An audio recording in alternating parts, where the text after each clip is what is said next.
candidates. So this is kind of this is an opening discussion.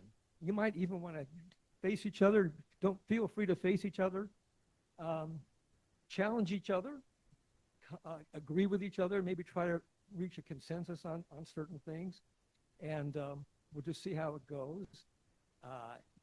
This is, as Justin said, this is kind of your future constituents seeing you in action, seeing how you, if they can't make a committee meeting on a Tuesday afternoon or a Wednesday afternoon, they're going to get a glimpse of what it might look like.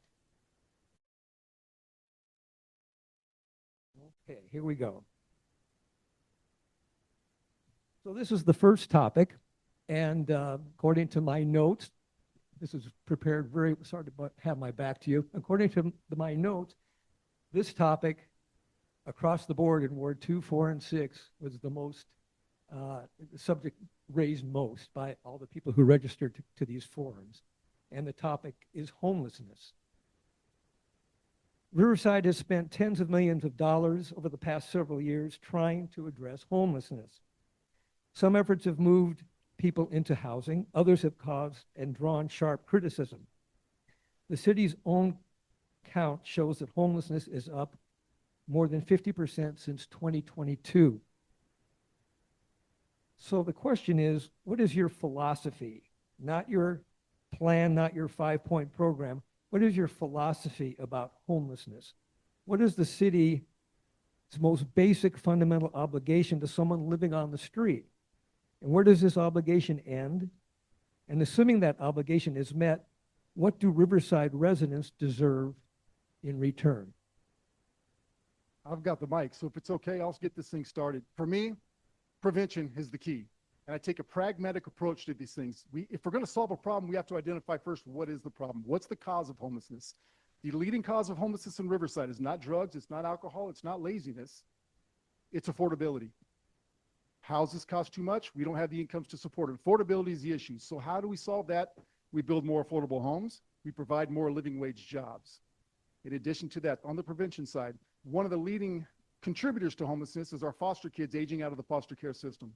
I have a close personal attachment to this. We adopted my daughter when she was 7 years old. She was homeless in the city of Riverside. Last year, I made a motion on the Budget Engagement Commission to create a $500,000 budget line item for Measure Z funds, which was specifically for homelessness, in addition to other things, to fund nonprofits to work with these kids before they age out to prepare them for real life. Many of these kids at 18 years old lose their support and their housing. Drugs and alcohol and mental health are the other two side effects or contributors to homelessness. We have Prop 36 now, which gives us teeth to combat these things. We can pull them off the streets, but we cannot apply this yet because we don't have a place to put them. If you have someone dealing with mental health issues, and we can verify that they are, we can put them in mental health facilities. We don't have the facilities in Riverside to house them. If they have drug or alcohol addictions, we can put them in drug and alcohol rehabilitation facilities. We don't have drug and alcohol rehabilitation facilities. So to me, the responsibility of the city is to provide these services.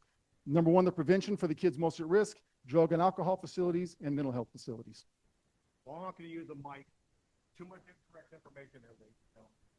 The problem is drugs. It is alcohol. It is mental illness. Walk the street, toxins. Where else is daytime? It is not the price of house. You may have one or two. That is not the problem. 2019, I created the Inland Empire Homeless Forum. Brought together 23. This is not just a Riverside problem. It is a regional problem. We cannot solve it in Riverside. Yes, we have the town seat. We have the most important, but we can't solve it. So the last February, we're going to get 17. But we are talking and working together. We've got to find ways. We have a county jail. Some of them are county jail at 10:23 tonight. Got a little baggie, walked out. Well, look at this. It's a couple of guys. Hey, buddy, what can I say? Once that happens, he is here. It is very, very difficult to get them to go back and forth. Mayor Principal and I have worked with the young people trying to set people so they come out of the jail, try to get them back to their home, try to get them back to the city of their home. The taxpayers of Riverside cannot be doing this. We spend over $14 million a year. $14 million on homeless. I've got Christ in my heart. I want to help these people. I walked out there and I asked, and I talked to one individual and I said, you know, hey, as I approached him, by the way, I was trying to hear the Sarah. And I told him, hey, can I help you? I started approaching him. And I talked to him, what's Riverside? No. I said, I can get you a home tonight. I can get you a bath. I can get you a phone. I can get whatever you need for the night. And I probably got too close. I got about 6 feet away. And I got very close to him. And I said, why won't you let me help you? He forward, not that button, that point.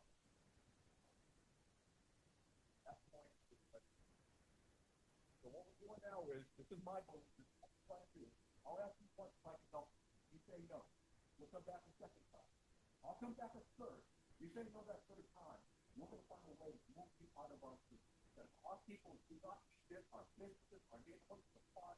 We don't sit around our schools. Yeah, I love the homeless. I mean, I'll help them. But they're going to help themselves too. Okay, so let's start off with, I would like everybody to go do some research. Look up the homeless industrial complex. Once you watch this video, it's a 15-minute video. It's going to teach you why most cities don't ever solve the homeless issue. Now, in 2023, the city of Riverside spent $10 million on homeless. But do you know where majority of that money went? 90% of that money went to payroll for the city staff. And we need to make sure that we're using our money properly, right? To actually make a difference and either figure out some affordable housing, getting these people mental, help. And so I did a survey. I sent out a survey to all of the Ward 4 residents, and homeless was the main issue that everybody was concerned about as well. We can start with some prevention. I've been going door knocking, and I met a lady that she's about to lose her home. She's a single mother with 2 children. And so we could either prevent her from becoming homeless with her and her children by providing some type of assistance. So rather than using the money towards just keep hiring more people to work for the city, maybe we can use that money to prevent that person from becoming homeless. Also, our seniors are living on fixed incomes. And with the increasing cost of living now, from the food, the gas, they can't afford this. So we need to provide some assistance to our seniors to prevent them from becoming homeless. So prevention, definitely. And when it comes to, I still have a little bit of time. And I also went out interviewing the homeless people in Riverside. And I will tell you this, we've got lots of shelters that have all these beds, but do you know why they don't want to go they don't go to the beds? They don't want to go to the beds. Because they don't want rules. So you've got all these homeless shelters that are getting all this funding and nobody's going in there. They don't want to go in there. They don't want the rules. So we do need to figure out some type of plan. I did create a plan on my platform when I ran for mayor. It's on my social media page. It's a 2-part solution. One part is getting them off the streets because our children do not need to see people shooting up on the streets or, them walking around and they're just coming home from school. Yeah. Okay. And then the second part is a rehab center located within this facility. And I discussed this with the homeless and I discussed it with people that were homeless before and they all agreed this would work. All right, we're going to move on to number two.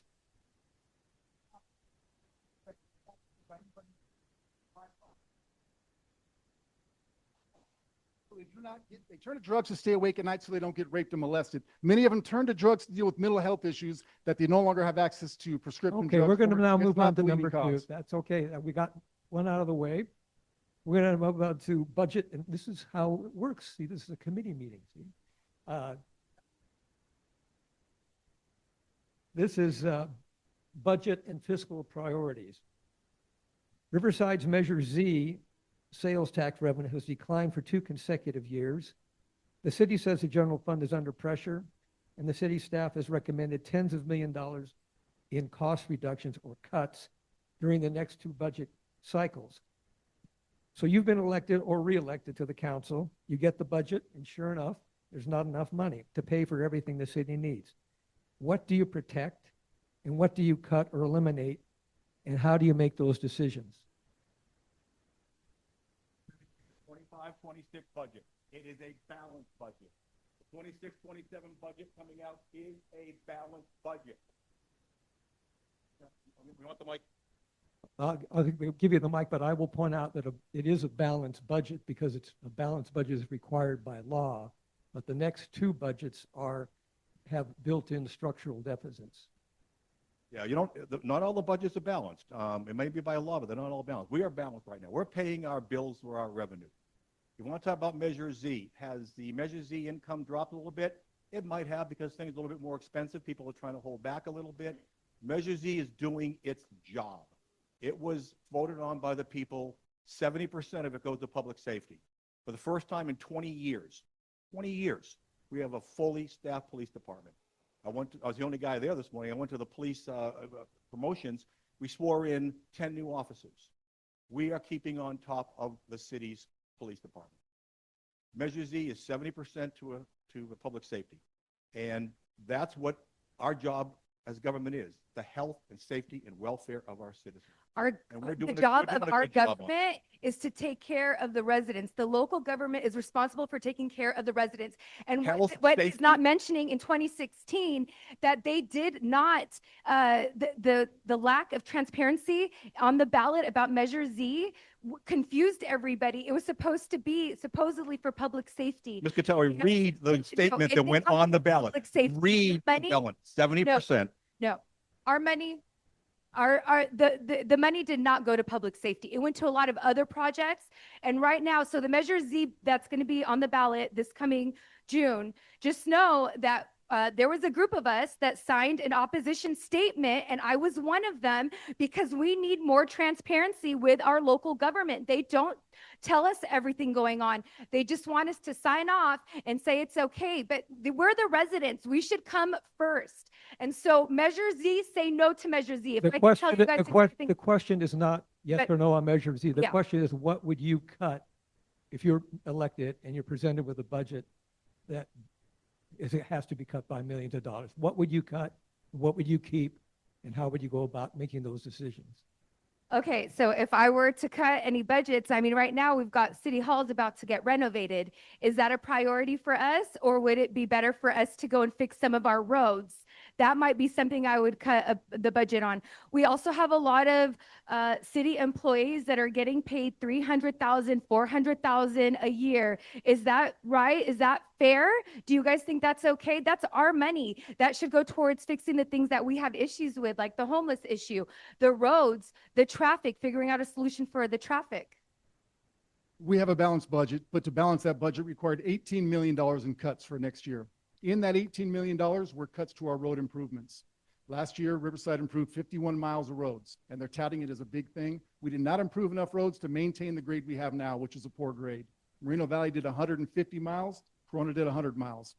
For me, to get this budget under control, we number one, take care of the core services. That's safety, that's infrastructure, parks. Those are the important things. Just like when I advise a client who comes into my office who's struggling financially and we have to rework the budget, we take care of our house first. Beyond that, the other things the non-priorities. I don't think Riverside has an income problem. I think we have a spending problem. And this is going to be one of the goals for me, for the IG when it's elected, is to look into our budget and look for fraud, waste, and abuse.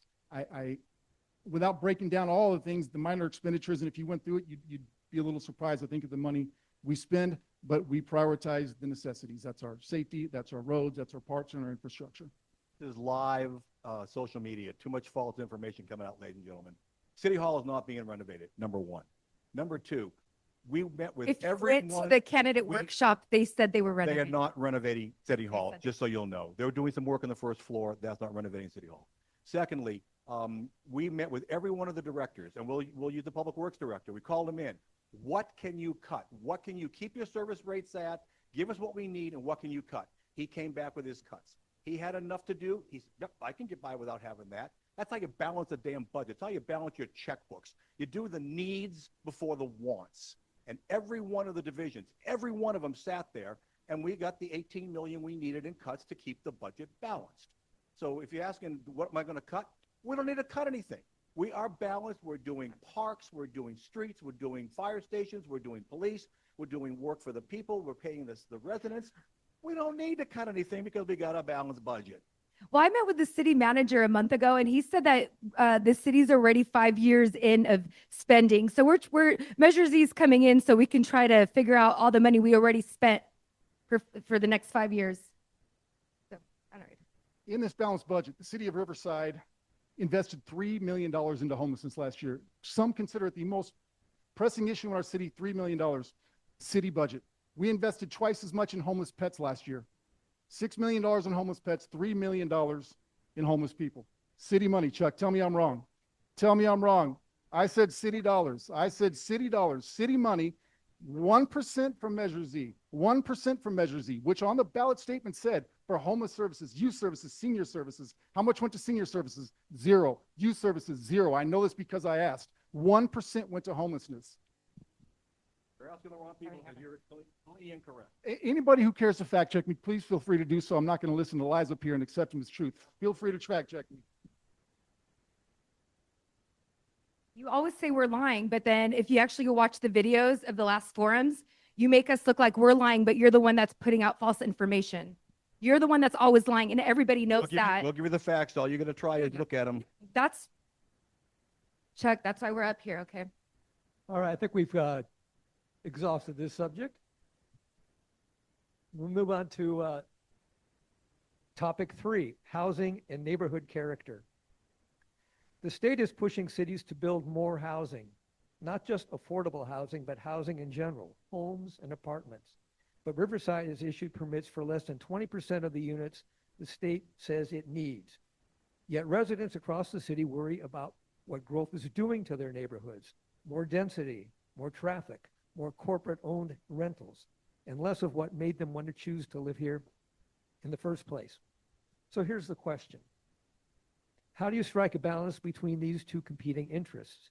Where can housing be added in your ward, and which neighborhoods would be most severely and unfairly disrupted by new residential construction? I'm a big fan of adaptive reuse where we can. When we can take an old building that's not being used and reuse it for housing and things of that nature, I'm a big fan of adaptive reuse. I'm also a fan of thoughtful infill. And I say thoughtful because that's the key. I'm not for subdividing our parcels in the Greenbelt. Neighborhood character is a huge thing for me. And I do not want to interrupt character of neighborhoods. When we do infill, we've got existing infrastructure. We've got the roads, we've got the street signs, the sidewalks, and we've also got the local businesses that will benefit from the infill, from filling in the gaps. What's ruining Riverside are the nutballs up in Sacramento. First, they authorized to put ADUs in. These neighborhoods weren't built for that kind of water, that kind of electric use, that kind of sewer use. Now you have 7, 8, 9 cars at a house. They're all over the streets. That is doing damage to our neighborhoods. The RHNA numbers, if you don't know what they are, that's the regional housing assessment that we are given by Sacramento. All they ask us to do, and this is what people misunderstand, identify where we could put housing. We have to build 18,000 housing units by 2029. That doesn't mean you have to build them, because I can't afford. Mr. Buster here lives in the Greenbelt.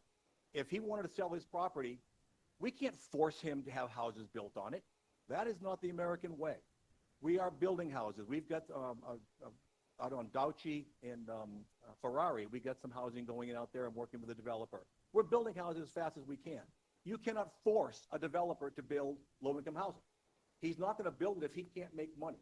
And the state just says, you're going to build low income, you're going to build low income. Well, that is not America. You're not going to force a man to build housing that he's going to lose money on. I'm sorry, that's just the way we are.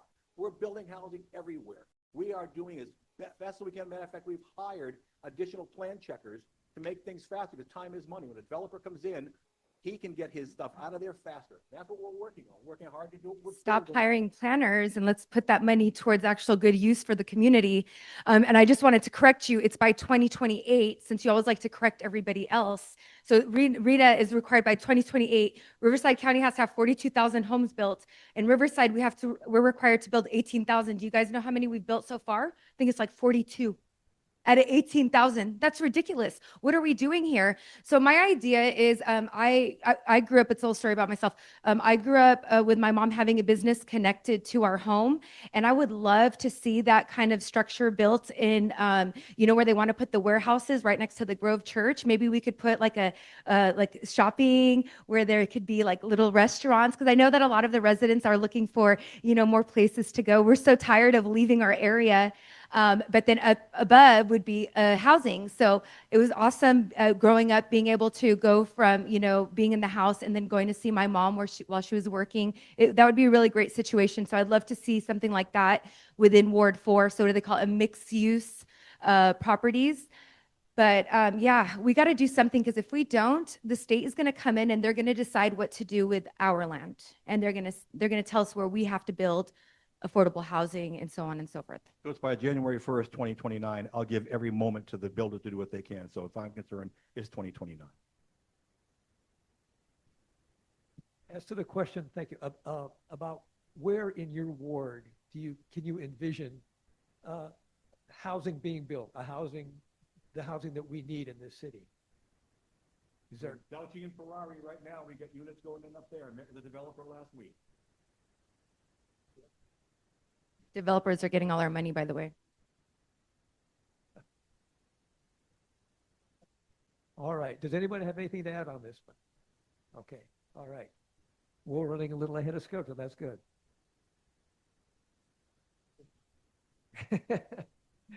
All right. Economic development, hand in hand with housing, I guess. There's probably not a single candidate in any of these races who doesn't want to bring good jobs and better business to Riverside. What kinds of jobs and businesses does the city need, especially in your ward? What kind do they need the most? And what does a council member actually do to attract these jobs and businesses? I can tell you what we don't need. We don't need logistics warehousing. We have enough. We're too dependent on logistics warehousing. We're in a new era. We're in the era of AI, automation and robots. And when that happens, these are going to be the first jobs to go, and we're too dependent on them. Our economy's in trouble if we don't shift gears quickly. I would focus on healthcare jobs, advanced manufacturing, and tech jobs. We have 70,000 students among our 4 colleges. The 2 most common degrees is business administration and healthcare. We have companies in Orange County, San Diego County, and LA County looking to expand. We're doing an okay job, I guess, going overseas, attracting new tech companies. I wouldn't bank on these. These are gambles. We're investing in them and hoping they turn out, and I hope they do, but that's no sure thing and not something I'm willing to bank Riverside's economy on. I'm going to recruit companies from LA, Orange, and San Diego counties who want to expand. We've got cheaper land, we've got cheaper utilities, and we've got the workforce pipeline. They're right here in Riverside. They want to stay here. They're being forced out because of lack of work. So the way you attract business is you go meet the business people. If you don't know what ICSC it is the large gathering up in Las Vegas for all of the companies that want to do business around the nation. I've brought 2 companies here by going there. And I'll tell you how funny it was. I've sat down with 2 or 3 different ones over the years, and the first thing they'd look at me and say, "What are you doing here?" And I looked at them and said, "I don't understand the question." "What are you doing here?" "Sir, I don't understand the question." We've never had an elected sit with us. That's why I go to ICSC. I've brought 2 businesses here so far. The one for Ward 4 you're seeing is EOS up in the Mission Grove Shopping Center. We have $4.8 billion. That's a B with a billion, folks, of investment coming into Riverside. They're investing in us, Mr. Vandenberg. We're not investing in them. They're investing in us. I was at Hyundai Rodham yesterday, where they're building the motors and the equipment for the electric trains that are going to be serving part of the Olympics in Los Angeles. We've got Chevy coming in here, the world leader in battery technology. We've got, again, $4.8 billion in here. We're going to put $1 billion into community hospital. It's coming. It's here. Now, how do you get jobs here? Yeah, you've got to have people to stay have jobs. We lost.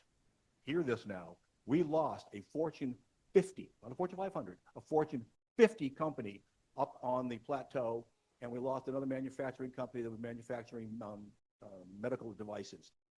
That was short-sightedness on people. We lost maybe upwards of 1,000 high-paying jobs up there. We need to bring industry in here, and Ward 4 has very, very, very little land left to do. The Upper Plateau is counting. Because of what happened, Riverside has no say anymore in what will happen on that land. It's out of our control. It's now in the control of the 5 Board of Supervisors members. We have very little land in Ward 4. We can try to bring, small businesses in here, but there's no place to build a large business in Ward 4. Let's talk about Omeo. Have you guys heard of Omeo? It's right by the Riverside airport. So the city paid them $2 million to come here and set up a facility, right? They said they were going to bring jobs and they were going to do all these great things for our city. And guess what? 2 years later, nothing. I have not even seen one of their electric shuttles out on the road. We need to stop wasting money. I can't wait for the IG, the Inspector General position to start. But no warehouses, definitely no warehouses. We don't need any more warehouses. We have 16 million empty square feet of warehouses in Riverside right now. What we need is white collar jobs. We need people that are going to be able to afford, to live, rent, buy food and everything, take care of their families. So I have an idea, and I'm an innovator. I was actually the first social media marketing company here in the Inland Empire. So I saw an opportunity and I jumped on it. I turned $1,000 into millions of dollars. So I'm a smart businesswoman, but I'm also a humanitarian. And so I want to tell you guys this idea that I have for the empty warehouse space. So I want to really help generate more business owners through our community. And so what I would like to do is that empty warehouse space that we have is actually break it up into smaller mini warehouses and start giving people opportunities to start their own businesses within these spaces. So rather than them sitting there and being empty, we could do something like that that'll start generating more money for the city as well. But that's just, an idea. But we definitely need to make sure that we're taking care of our community. Qattawi, if you had come to the Omeo event last month, you could have ridden in one of those machines. They're not building them for Riverside. They're building them for the world. Riverside is looking at how we might be able to use them, but the jobs are there. The people are having jobs. They're building them. You're not going to see them on the city of Riverside streets until we do a full analysis of how they're going to be used. They're autonomous. And there's problems sometimes with the autonomous vehicles. If you look at the ones that have you can do the cab ride now and jump in that. They've had accidents with those things, but the jobs are here. They're being built. They're just being sent around the world. Right now they're at JFK Airport in New York.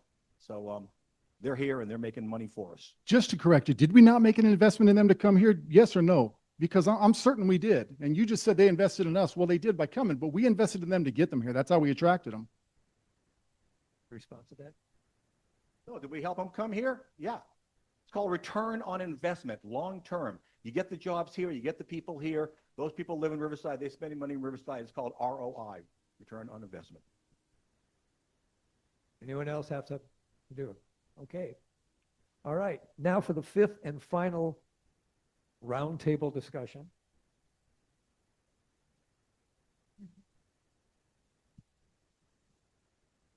Two weeks ago, Riverside City Manager Mike Futrell announced he was leaving for Pasadena. Last weekend, he announced he's staying here. This is whiplash in news, and hard to be 100% sure who had the change of heart.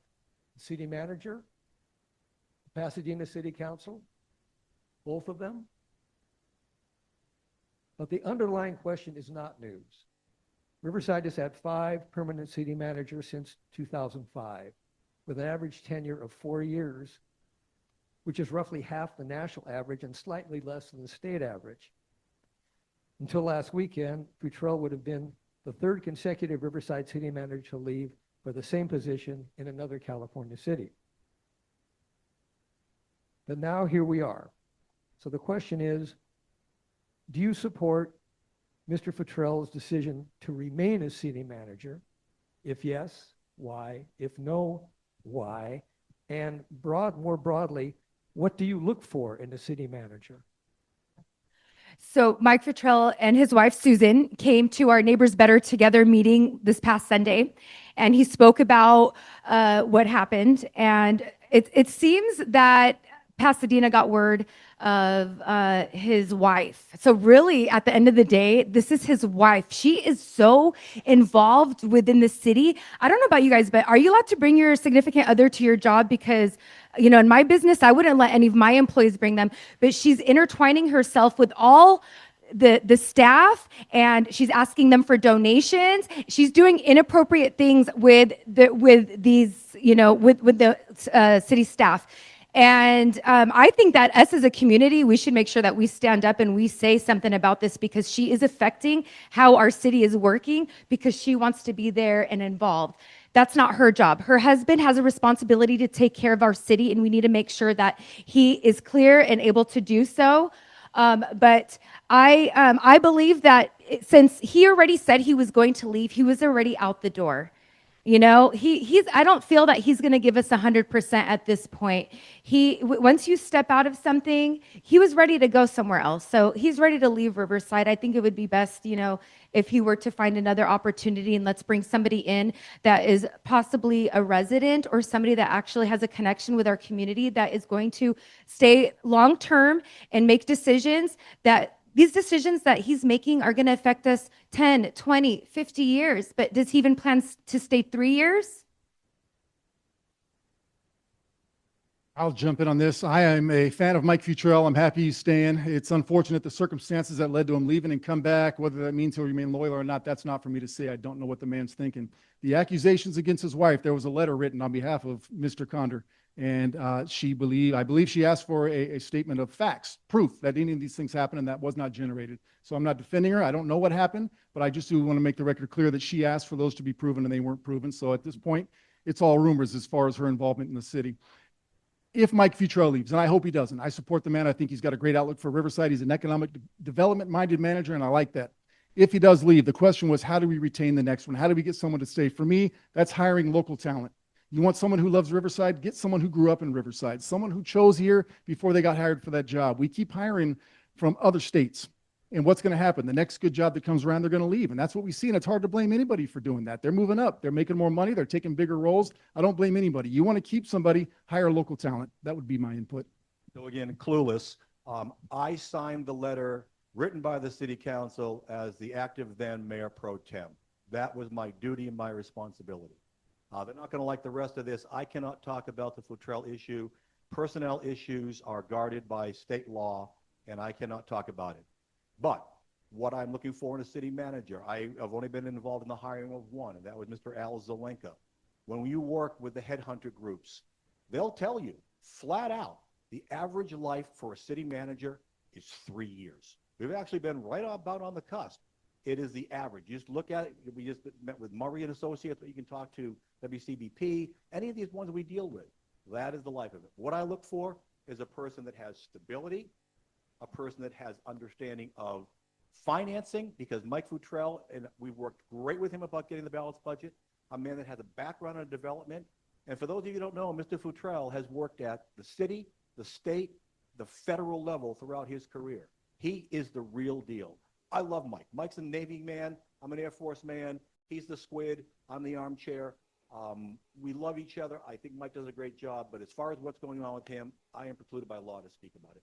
And you know what? Mike is a very nice guy. And I want to clarify something, that I would never say anything unless I've seen proof with my own eyes. And I want to say that I did see with my own eyes the inappropriate behaviors of his wife with city employees. So I saw it with my own eyes. That's the only reason why I would say anything about it.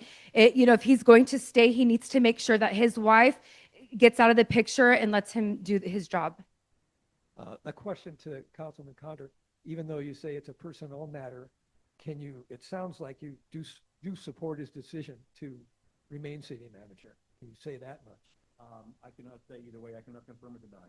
The council will talk about this in closed session on Tuesday, May 5th, and we cannot talk about it right now. Does the council have to make a decision about this, or is his rescission of his resignation enough to assure he still has a job? I got to be careful. That is in the hands of the lawyers. Mr. Futrell did not sign a letter of resignation. That is the fact. Now, anything else beyond that, things that I can't talk about, will be determined possibly by the lawyers. I'm not saying yes, he should go. I'm not saying yes, he should stay. This is something the council will have to talk out. We are working with our own legal department, and we're working with HR, and this is it's unprecedented ground. This has never happened to us before. We are scrambling like a bunch of ducks trying to keep on top of the water. We're figuring it out. It will be figured out. Whatever is best for the city of Riverside. And that's the damn answer. What's best for this city is what we will do. If he stays and it's the right thing, he'll stay. If he must go, it's the right for Riverside, he'll go. We will determine that in council. We will make some type of a decision on the 5th of May. Thank you. All right. Well, this concludes the first half of the forum. We're at halftime now. And what did you think of this format? Yeah. I think it worked out pretty well. Justin and his committee had a really good idea, rather than just the back and forth, which you're going to get to right now. This is the rapid response. We talked a little bit about this, not the questions. We talked about the format before we got started. And I'm going to try to keep the answers for each question about 3 minutes, giving each candidate about a minute to answer so we can kind of get through. We have, I think we have, I don't know how many questions we have. 12. We have 12 questions? We have 12. Okay. Thank you, Justin. Thank you. All right, here we go.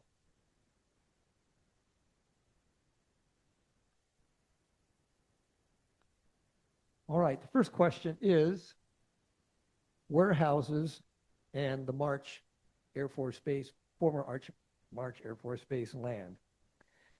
Last May, the March Joint Powers Authority voted 8-0 to reject a project on roughly 800 acres of former military land, including 143 acres of warehouses next to Mission Grove and Orange Crest. This is now under the Riverside County's jurisdiction. Do you support warehouse development there? And what role should a Riverside council member play in a county decision? I can start that real quick. Yeah. No. It wasn't for warehousing. Mr. Lewis stood up there and said, I'll sign a paper, a covenant it's called, saying it will not be warehouses. And we had a Fortune 50 company come in here for high tech, and they killed it. How are we going to get that back? It's not in our hands right now. We have no say. It's in the hands of the Riverside County Board of Supervisors. 5 people. We don't have a say as Riversiders anymore, and that's a sad thing. We got enough warehouses. We don't have as much open space as individuals said over here. Right now, warehousing, if you talk to the BIA, there are people scrambling to try to find the large warehouses because everything is moving to internet sales. I mean, every one of us out here probably does Amazon or Etsy or eBay or something. Where does that come from? It comes from a warehouse. Everything you touch every day comes from the warehouse. You go to the store and buy a Band-Aid, it comes from a warehouse. Mr. Conder, were you one of the 8 that voted 0 on that project? Well, you just stomped your foot and said, we killed it. You were one of the ones that killed it, aren't you? And the ones who were up there and heard you say, I reluctantly vote no. You killed it. You're one of them that killed it. That was an 8-0 vote, and you did that for political reasons. Let me talk. It's my turn. We voted to stop that project. We had the next project in line, and that was stopped. I went to the meeting at March when they were there talking about their good paying jobs. And I went to all 8 booths. Not one of the people there was qualified to speak on the jobs. They couldn't tell me what the jobs were or what they paid. Not a word. I went there with an open mind. We have enough warehouses in Mission Grove, Orange Crest area. Council, about 3 months ago, took a vote. It was the warehouse zoning update. Okay, that's one thing they did good. They voted 4-3 to reduce the size of warehouses the closer we got to our houses, schools, and parks. Bigger offset, more plants and trees to kind of hide them. That was a 4-3 vote. Mr. Conder, do you care to share how you voted on that one? Wrap it up though, quick. Now let's go look at the warehouses that we are actually trying to build and put out there. It's not the 100,000 square foot that you were trying to do. Nobody wants the small ones. We're trying to sell the big ones. You voted against. Those are the ones. You voted against the zoning update that would have reduced the size of the warehouses that they're trying to get people to come here for jobs. This is a huge.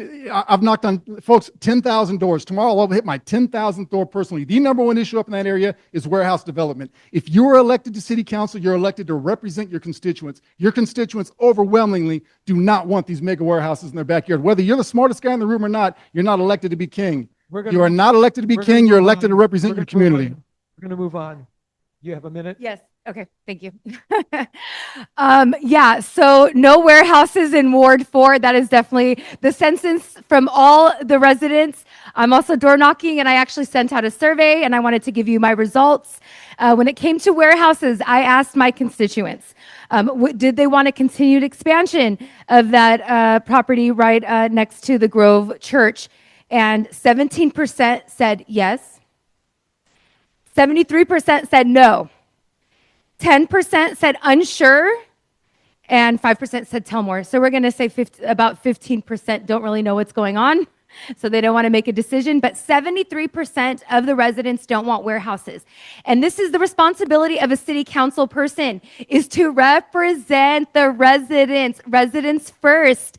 And that's what we need to remember, is that this is a job that you guys are electing us to represent you. And what has been happening on that dais, they aren't representing us. They lie to you and tell you everything that you want to hear. And then when they get up there, what do?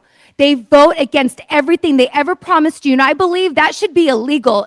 And there should be some type of repercussions for doing that, especially when we have proof of it. Okay, we're You going to move on. Thank Okay. you very much. All right, question number 2, road conditions.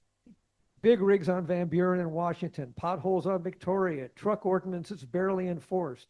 And Van Buren, one of the Ward 4's busiest corridors, is the county-city line.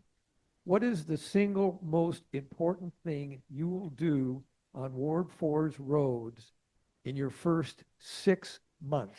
I don't even need to start like 6 months. I already started trying to do the work. I personally met with the Senator Kelly to discuss some ideas and options for how we can start alleviating traffic in Ward 4.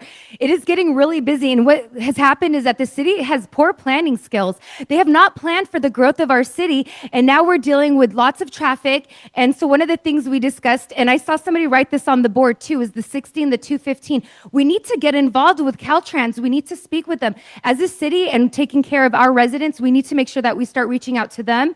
And for future planning, we need to make sure that we are putting in the roads that we need to ensure that there is a good flow for our community. All right. Take it away.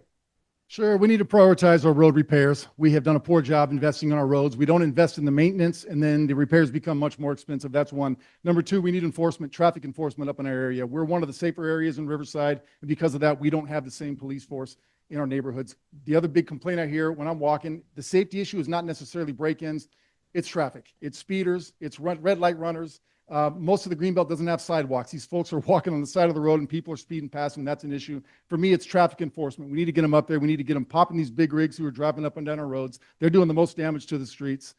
Increasing the fines, I believe it was done. If it hasn't been done to $1,000, I would make that an escalating fine. If we need to fine them more to get these trucks off our roads, that needs to be done. I think that's the easiest thing we can do, and it actually would generate revenue for our city. So we've been working hard to restrict truck traffic. You can't do trucks on Troutwine. You can't do it on Alessandro Troutwine down the hill as they're doing business. We can't control Van Buren because Van Buren is part county and part city. Our area, we have put restrictions on it, and as part of the JPA, we have hired the sheriff's department to go out and do traffic enforcement on trucks for us. It's a very difficult thing. Let me ask you a question. Anybody heard of the BIG project? Probably not. It's called the Barstow Intermodal Gateway. And what we're working on is getting the trucks off the road. All the stuff out of the ports is going to come via train to Barstow. And if you've driven out to Las Vegas, you look down to your left, you see the massive train yard that's out there. That's where the stuff will come in, and from that point, it will be trucked out. That'll get a lot of the stuff off of our streets. We're always going to have trucks. We're not going to stop all of them. If they're doing business in the area, they have the right by law to be there. We continue to restrict them. We spent more money on road surfacing this year than we ever have. The same thing is pegged for next year. Our internal teams are doing the potholes. We're hiring external teams to do the major roads. It's cost us a lot less to do slurrying. We're doing the slurrying. Look, we're taking care of this city with the pot of money we have. We can do more. You all want to be taxed more? I'll go to the boss and ask for higher taxes in the cities if you want more. We're doing with what we've got. There's 8 of us fighting for that pot of money. Yeah, but we also have to look at gonna have the to building cut- materials gonna that have they're using to fix the roads. Because I don't know if you guys have noticed, but they fix the roads and then they just get damaged very quickly right after. And see, that's the problem is the building materials. We're sending out these RFPs. We're gonna These have to companies are coming in. They're bidding on it. The city, for some reason, they partner with them. Sorry, and then we end up with roads that All are right, damaged. thank you. We're going to move on.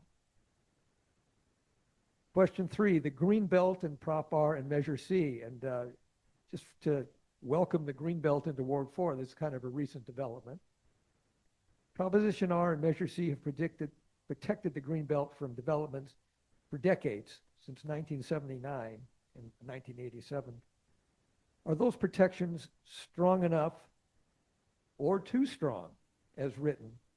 Do they need to be updated, and if so, in which direction? So many of you I know, I worked 10 years here for Councilmember MacArthur in the Green Belt. The Green Belt is sacred to us. It is stern enough now, and I know Mr. Buster helped with a lot of the laws that were run out here. It's stern enough to protect us now. Now, is it too stern? Well, that depends if you want to sell your land and build houses on it. I love the Green Belt. If we want a Green Belt here, we need to help protect it. And as I talked to one of the people before, I have for years fought to try to find a way to have RPU have a lower rate for the Green Belt. Prop 218 is killing me on that, but if the citizens want an open area, like the citizens want fire protection, police protection, you want the open area, we all have to help pay for it. Because these people are struggling out here with water. That is the biggest thing, and it's got to get looked at. But Prop 218 from the state, killed the proposal we had. I don't know if Prop R and Measure C are strong enough. If they're not, they need to be. We need to protect the Green Belt. We don't have Riverside without the Green Belt. At one point in history, we were the richest city per capita because of our orange grove industry. We need to protect it, make Victoria Avenue beautiful again. Was the project on Victoria and La Sierra, was that covered under Prop R and Measure C? I don't know. The development we just approved? Mr. Conder, I'm asking you respectfully. It's just a That question I don't development know. is not in Prop R Measure C. Okay, that concerned me a little bit because I'm afraid that's the start of what's going to kind of work its way in. I hope that's not the case. If I'm up there, it certainly will not be the case. I would protect the Green Belt at all costs.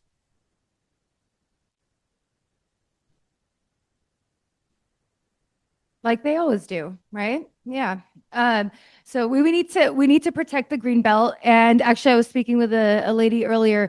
She said that she's having to take out all her navels out and replant them with avocados now because of the oriental fly and all this damage, and it's not profitable anymore to have the navels.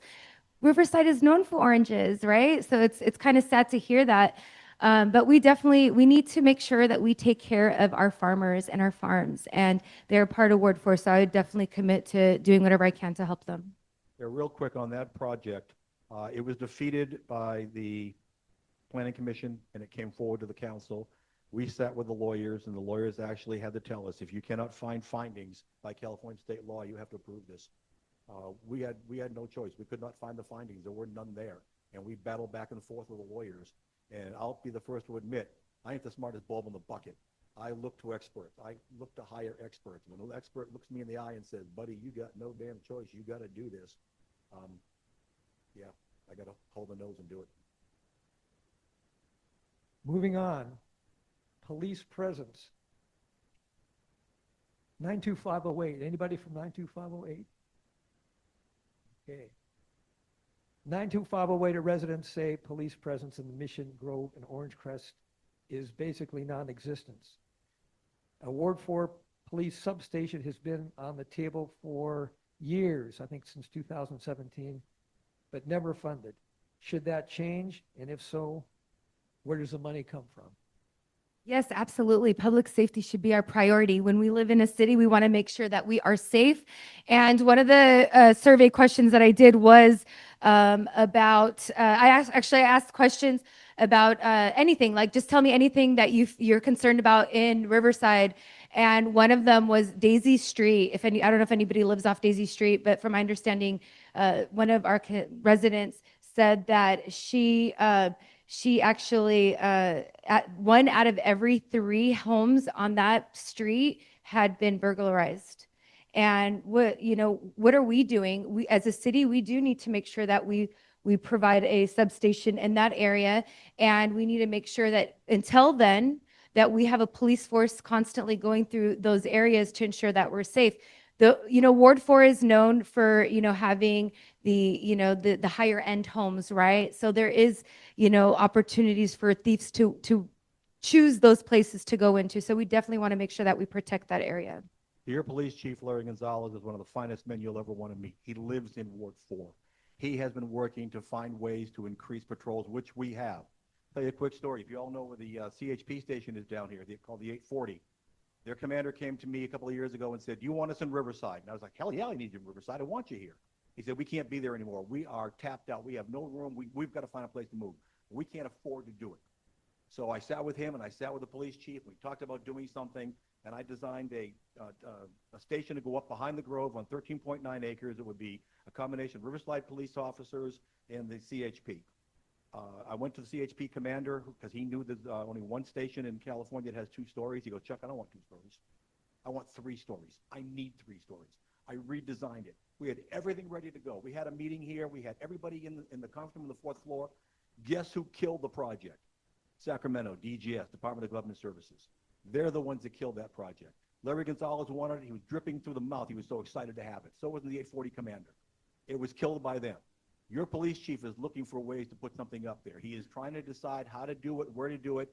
His officers that have to go up there, they are the best. I've ridden with them. I continue to ride with them. They are great. Your police chief knows what he's doing, and he's going to get something up there. It's just a matter of time and money, because right now the downtown station is the one sucking up the funds.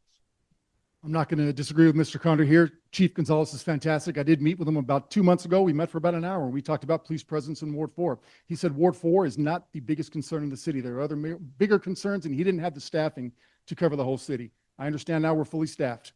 I would support a fire station, a police station in Ward 4. I received a pamphlet in the mail today from Mr. Conder, and he's promising a police station in Ward 4. Knowing we're in budget cuts, $18 million cut this year, I'd like to give you an opportunity to share where the funding's coming from. Doesn't say police station, it's fire station. We are working downtown now.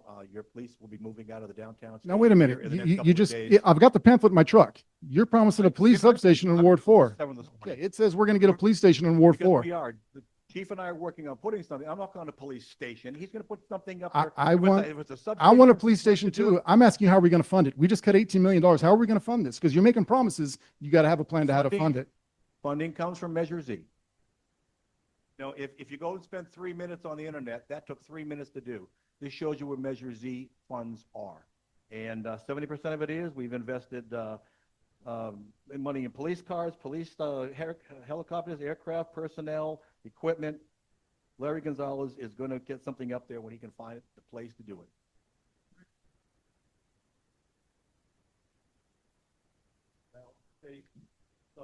I can't put a full. Will there be a correction going out then? Because that's a promise you made to your taxpayers. You also said you would not approve new taxes, yet you're out approving Measure Z increases this year. Another quarter of a cent. A substation will be a full-service police station. It's not going to be a headquarters. That's why it's important to check your. Well, let's talk about Measure Z. Let's talk about Measure Z.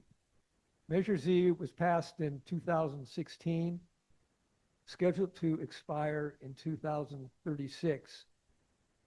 But the Measure Z on the ballot raises the sales tax from 1% to 1.25% indefinitely. In other words, no expiration. So are you for that? Yes or no, and why? I serve on the Budget Engagement Commission. I'm the vice chair. I am not for the increase or the permanency of this thing. Number one, we got to show that we've used the money wisely so far. It's been in effect for 10 years. It was expected to generate $48 million. It did $84 million last year. The increased draw on fire should have been offset by the increase in revenue generated from that. In the ballot statement, the original, it said we're going to fund police, fire, homelessness services, youth, senior services, roads and infrastructure, and other general services. Do a deep dive into that money. We did spend a majority of the funds. I'm not refuting that on fire and police. However, not a penny for seniors, not a penny for youth, 1% for homelessness. Let's go back and reprioritize the money in there first before we tax people. It's not a good time to be increasing taxes. People are struggling, rising costs from gas to utilities to food to everything else. It is not the time. It's time to dig in our pockets and give more to the city. It's time to make cuts at the city, reprioritize the money we have, and make sure it's being used as voters approved it almost 10 years ago. As far as sunsetting, we got 10 years left in this. What's the rush to make this permanent? You make it permanent, we lose accountability. Right now, we got to go back to the taxpayers and say, here's how we've spent the money for the last 20 years. Did we do okay? Can we extend it? Making it permanent, you lose that. So yeah, so Measure Z. So I kind of mentioned this earlier. I personally met with Mike Fertel about Measure Z, and I was one of the individuals that signed the opposition statement to make sure that they edited what is going to be on the ballot when it goes out to all the residents. Because it was not transparent where the money was going to go. So we want to make sure that if, we were going to have a Measure Z, that it was going to go towards fire and public safety, but this one is not. Measure Z is not. It's going to go to a general fund. And if you're okay with that, then you vote yes, right? But if you want to ensure that your money is going towards your safety, then vote no, and let's figure something else out. I did ask Mike to provide me with the money that was spent for last year, which measures he brought in. From my understanding, it was $96 million, and he provided me a list of all the places that the money went, but he could not provide me with the exact amounts how much was spent at each place. He said he was going to send it to me. I'm still waiting on that. It's been a month. So the reason it is indefinite is because you could kill it next year. This one is for 20 years. If we had put another 20-year date on it, you would have been stuck with 20 years. If the citizenry decides in 2031, had enough, put it on the ballot, let's stop it. That's why it is at the direction until appealed by the voters. If you're against Measure Z on this in Ward 4, you're against public safety. And that is the flat damn truth. Right now, public safety is struggling up in Ward 4. Response times for fire exceed twice the average in Riverside because of the traffic. Drive down, look at Lauren, Mariposa, Primaria, the houses that have been built down there. We need a fire station up there. And if you looked at Chief McKinster's or heard his report on the 13th of January, his #1 priority is a fire station in Ward 4. We're probably going to call it Station 15. But I've worked with the city manager and him, and we're going to deal in place. As soon as we buy that land, we're going to put temporary housing up there for the firefighters and shelters for the trucks. And we're going to get fire protection up there because, damn it, I don't want anybody to suffer what I went through in 2016 and 19. Do you support tax increases or not? 2020. Do you support tax increases or not? Look, we Because don't your statement, it's right there. It says, I will Mr. not support Vandenberg, tax we don't sell increases. services in this town. Support We tax. provide Is services it a to this tax town. or not? And if those cost Get the money, tax. you're damn right. If it Measure costs Z is a money, it's tax. damn right. And don't say you don't support tax increases. You made a statement and you contradicted yourself again. I did not contradict myself. Do you support tax increases or not? Yes or no? And that pamphlet right there says he does not. Do I support tax It's right increases? there. For what I need to do for my city, you're damn right I do. Then don't say you don't. are Then against don't say supporting you- the people of Riverside. I'm not for against firing supporting. people I have an who- understanding of Measure Z. You are I- against it. All right. It helps if you don't talk over each other, but I think we've got a yes on Measure Z and 2 no's. No. All right, okay. Moving on. Much of Ward 4 now sits in high fire hazard zones, just what we were talking about. Hawarden Hills, Alessandro Arroyos, the Greenbelt, and the 2024 Hawarden fire, 500 acres, destroyed 8 homes, damaged many more, raised serious questions about both the response and the prevention. What does the city need to do better? And do you support stricter brush clearance enforcement on private property? I think some people might not be too ecstatic about this answer, but okay, so what does the city need to do better? The Hawarden fire, it took a lot longer for them to get to the fire because of Overlook being closed off. And I bring this up because I think that if that bridge was finished, it could possibly alleviate traffic. It would make it a lot safer for the residents that live there. So it's something to consider. What does the city need to do better? I personally also met with the fire chief, and we had a conversation. They had an outside company come in, which they paid money for, right? So it's constantly money being spent for counseling from outside companies. And so they came in and they said, okay, well, your city isn't fire safe, and we're 1 minute a slower response time than we're supposed to be. So it's 1 minute. So because of that, they want to bring in 2 more fire stations, and I want to say 84 more firemen.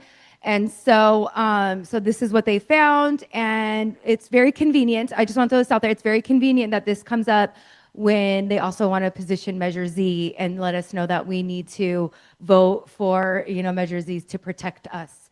But they also do have a program now. So if you live in Ward 4, I'm just going to give you like kind of PSA. They have a program now called Firewise. And if you sign up for it, it will give you a chance to make sure that you are safe, but also possibly lower your insurance. Because I know a lot of people, their insurance have gone up. So something to look into, but that is something that the city is doing. And I'm grateful for that, right? We also have to talk about the positive things that are out there, and that is one of them. Thank you. Pragmatic approach, right? What is the biggest cause of fires in Riverside? Riverside's number one cause of fires, it's not fireworks, it's not homeless, which that's kind of what I thought it would be. It is power lines, transformers, and utility lines. RTRP would have been a good place to start. Putting those underground would have been a great way to start, right? Knowing that's the number one contributor to fires in our area.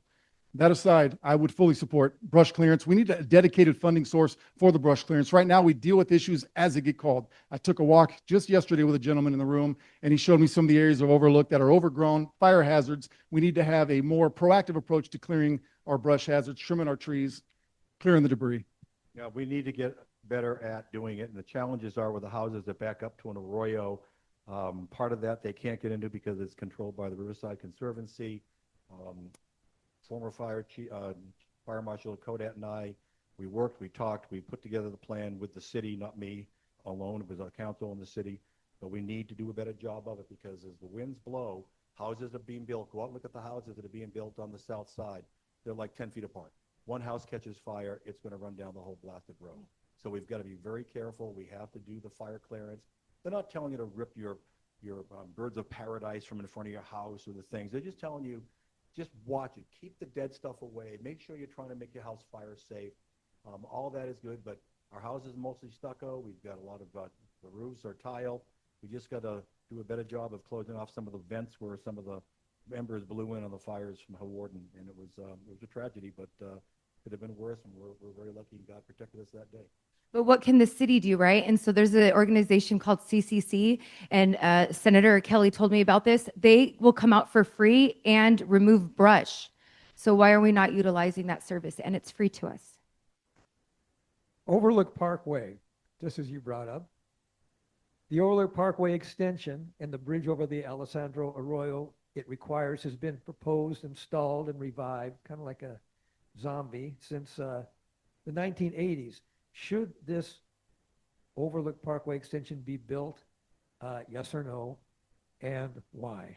I would say yes, I do believe we should build it. But of course, this would also take some consideration of figuring out a way to open up Madison, because we do want to look at what that will look like after we open it up, right? So it will alleviate some of the traffic, but we also have to look at the next like streets over like Madison and Washington. I actually had a constituent email me a whole plan, and he worked on this about 10 years ago, and I would love to, be able to present it to everybody and see if it makes sense, because at the end of the day, we just want to make sure that we can live in our city, be happy, get to work, get home to our children safely, and do our thing, because we got to do this every day over and over and over, right? There's two parts to this, right? There's an extension and then there's a bridge. I would support the extension. I don't know why we haven't done it. It wouldn't cost a lot of money. There's not a lot to it. It would alleviate the traffic on Via Vista. It would provide another route to the stores other than Berry, where you have to go out on Trotwine and make a right and make a full U-turn. I'm for the extension. I don't know if I'm for the bridge yet or not. I've talked to folks up in the Overlook and Hayward and Hills areas. They are adamantly against it for the most part, with some exceptions. I believe it was part of the master plan. There are no driveways that back into Overlook. I don't know enough to be honest about that. I would support the extension. The bridge would take more research, traffic studies, things of that nature before I could support or not support that project. Well, the extension requires a bridge. It requires two bridges to connect it. It was taken out of the general plan by my predecessor. I had it put back in to have it looked at and studied. He's incorrect. There are a couple of houses that open up onto Overlook, but not many. The danger is it can be one way in, one way out if a fire occurs. It is part of the city's general traffic plan. It needs to be looked at. There are ways to slow down traffic on there. We can put in rotaries, or I think out here you guys call them roundabouts. We can do things on Overlook to slow the traffic down, because a lot of the concern is that there will be a speedway. already a speedway without the extension of the damn speedway. So it is back into the plan. It's going to get looked at. It would require 2 bridges for the extension over the arroyos. And again, there's ways to deal with the traffic study. And I've got the traffic engineers. I looked at it. I said, think outside the box. Think the best way they can make this work, and come back with a study. And they're working on it. And someday, somewhere, we'll see a study on that. All right, we're getting to the end. We have 2 questions to go and 3 minutes and 30 seconds to answer them. So be tight. Okay. All right. Mission Grove Apartments. The council voted 6-1 to approve 347 apartments at the old Kmart site in Mission Grove, overriding the airport safety density cap set for the area near March Air Force Reserve Base. Was that the right call?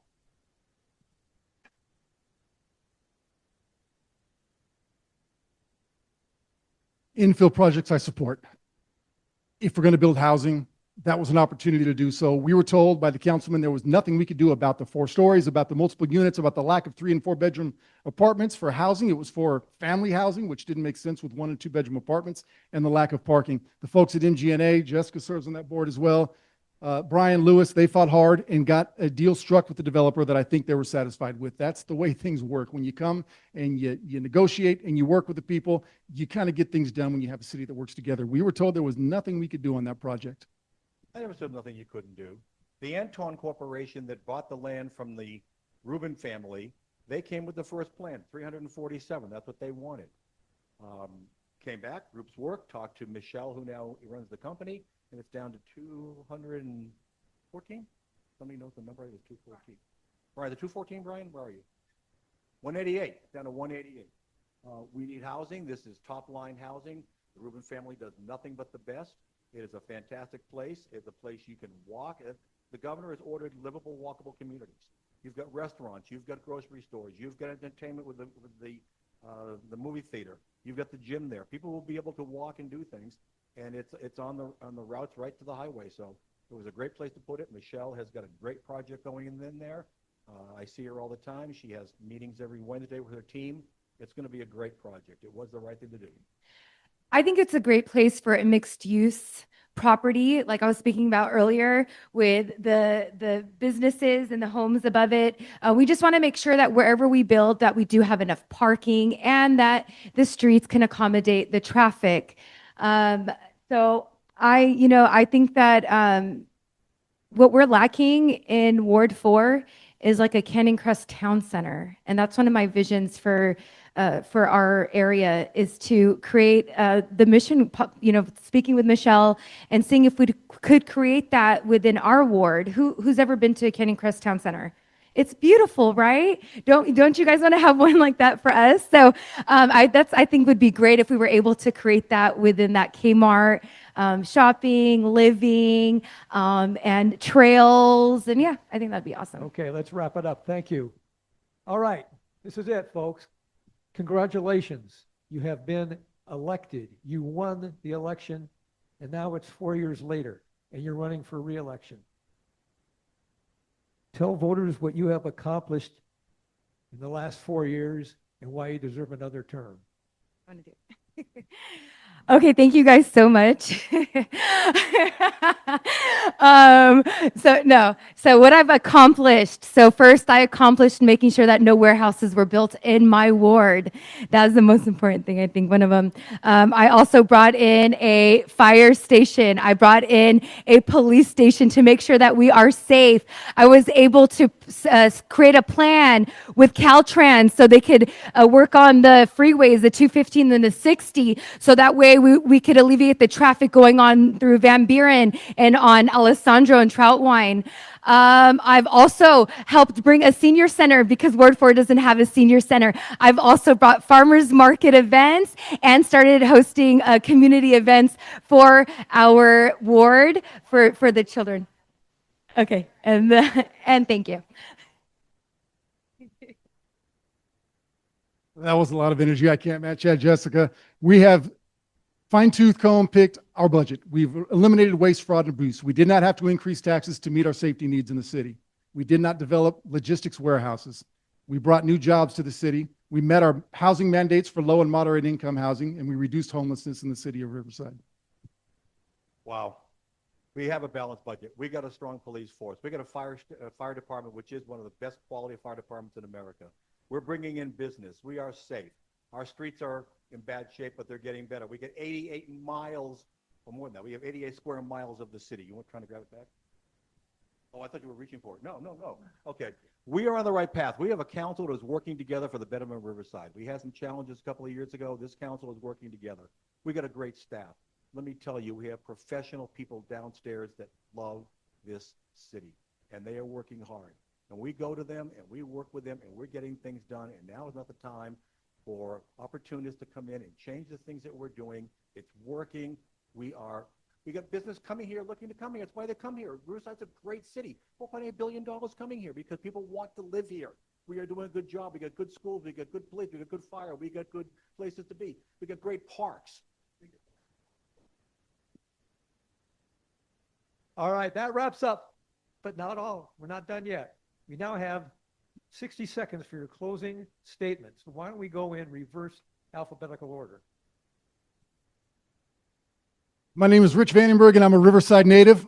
I was born here and raised by a single mom who taught me the importance of hard work. She worked as a waitress to raise me and my 3 sisters. I've worked hard for everything I've got my entire life, and I have never worked as hard as I have to earn this seat, city council. That's because the outcome of my work has never been more important. I'm running for every foster kid who's going to age out of the foster care system without being adopted and needs extra support. I'm running for every single mother who's 2 shifts away from falling behind on her rent and possibly being evicted or having utilities cut off. And I'm running for every senior citizen and person with disabilities whose fixed income is not keeping up with the rising costs in Riverside. I'm also running for every college graduate who'd like to work in the city that he grew up in and raise his family here as well. I'm running for every young family who'd like to own a home in the city of Riverside. And I'm running for every Riversider here who feels like they haven't been heard. It would be the privilege of my life to serve you. Thank you.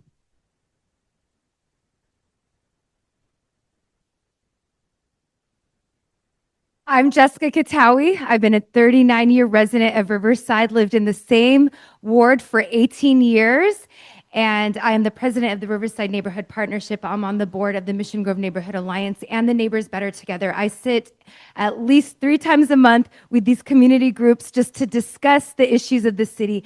And I know what the main issue is that we're not being heard. If you want somebody that is going to listen, that is going to take action, and when they tell you that they're going to do something, that they do it, that's going to be me. I'm going to make sure that you guys remember, we all remember, and we see what it is to have a public servant, because I think that not only locally, but all over our nation, we've forgotten what a public servant is meant to be. It's somebody that's supposed to represent the residents, represent our community. And I'm a humanitarian, and one of the things, and my passions is to take care of my community, to serve. And I would love to serve Riverside because this is my home. I built my life here. I built my business, and I love Riverside. Thank you. When the President of the United States starts off his State of the Union address every year, he says, "Ladies and gentlemen, the state of your union is good." Well, fellow Riversiders, the state of your city is good. We have a balanced budget. I said when I first ran, I ran it for 4 reasons. I ran for 4 reasons: Virginia, Annalise, Caroline, and Will. Now I have 5 I'm running for. This is my damn home. The next best word in the English language, 4-letter word next to love, is home, H-O-M-E. I live here. I've dedicated my life here. This is where God has put me to do it. We have a balanced budget. We have a safe city. We're working on the parks. If you've been out to Bergamot Park, we redid that park playground for the kids. We just opened up the brand new one at Thunder Sky Park. Never been there before. You'll see the signs. We're redoing the lower park at Orange Terrace. We got places for our kids to go. We're safe. We're balanced. We are getting income coming in from companies that are coming here and say, we want to be in Riverside. This is where it's happening, ladies and gentlemen. We are the green zone light. Come here in the Inland Empire, and I'd love to serve you for another 4 years. This is my passion. Thank you. Why don't we give these candidates a big hand for participating? I just want to, again.